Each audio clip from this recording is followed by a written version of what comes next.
Simon Cowell bukanlah sosok asing di dunia ajang pencarian bakat dunia. Lahir di Brighton, Inggris 7 Oktober 1959, Simon Cowell memiliki nama lengkap Simon Philip Cowell. Simon Cowell makin dikenal setelah menjadi beberapa produser di ajang pencarian bakat dunia. Di antaranya Pop Idol, Spin of America, American Idol, hingga America's Got Talent.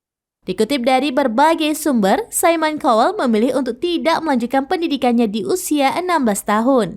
Kemudian, ia memilih bekerja di ruang surat EMI Music Publishing.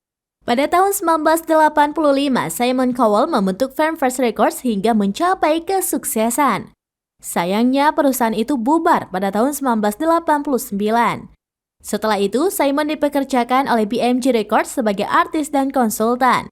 Simon menjadi sosok di balik kesuksesan program Pop Idol yang kemudian berganti nama menjadi American Idol. Kemudian Simon makin dikenal lantaran kritiknya yang tajam pada kontestan. Bahkan untuk mendapatkan hati Simon, peserta harus berusaha ekstra keras. Simon Cowell menjadi juri yang memberikan Golden Buzzer kepada Putri Aryani di ajang pencarian bakat America's Got Talent itu. Suara emas Putri Aryani sukses memukau Simon Cowell. Berkat Golden Buzzer yang diberikan Simon, gadis asal Jogja itu berhak melenggang langsung ke babak pertunjukan live di America's Got Talent.